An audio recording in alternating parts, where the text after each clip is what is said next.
Syekh Maulana Syamsuddin adalah seorang ulama yang masih memiliki garis keturunan dengan Syekh Abdul Qadir Jailani Al-Baghdadi. Beliau memiliki nama asli Sayyid Hasan Syamsuddin bin Awad Al-Alawi. Gelar beliau adalah Pangeran Jogo Segoro dikarenakan beliau memiliki wawasan luas tentang ilmu kelautan. Kedalaman ilmu agama yang beliau miliki seperti luas dan dalamnya lautan. Strategi dalam penyiaran agama Islam di Nusantara, khususnya bumi Jawa Dwipa, dilakukan dengan santun serta tertata.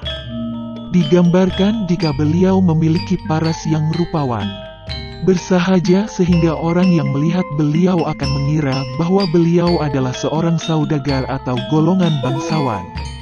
Tidak terlalu banyak cerita yang berhasil kami himpun tentang sepak terjang beliau di kota Ikhlas Pemalang dalam kiprahnya menyebarkan agama Islam. Namun kita bisa melihat beberapa peninggalan beliau di sekitar makam beliau. Adanya sebuah pohon beringin tua yang tinggi besar menjulang, dan di sekitar pohon itu menyatu beberapa pohon buah yang uniknya pada saat musim buah akan muncul buah yang berbeda, seperti rambutan, sawo, kelengkeng durian dan lain-lain. Dari akar pohon beringin muncul mata air yang mengeluarkan sumber air tawar. Dipercaya air tersebut membawa banyak kebaikan, obat dari Raja Obat. Diibaratkan sebagai air Zam-Zam versi kearifan lokal. Padahal letaknya sangat amat berdekatan dengan bibir pantai, namun air tersebut tidak sedikit pun berasa asin.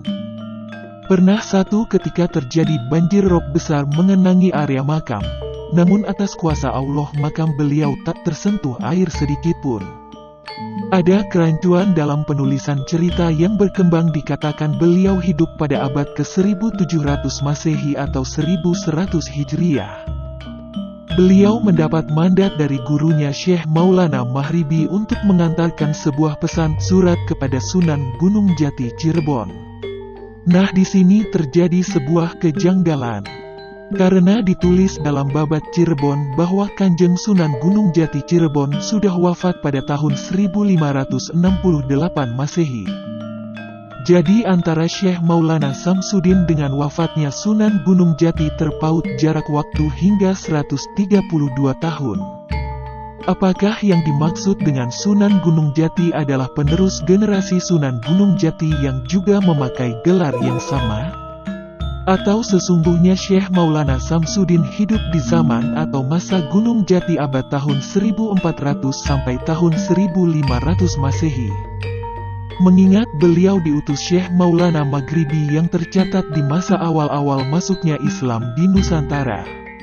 Wallahu a'lam bishawab.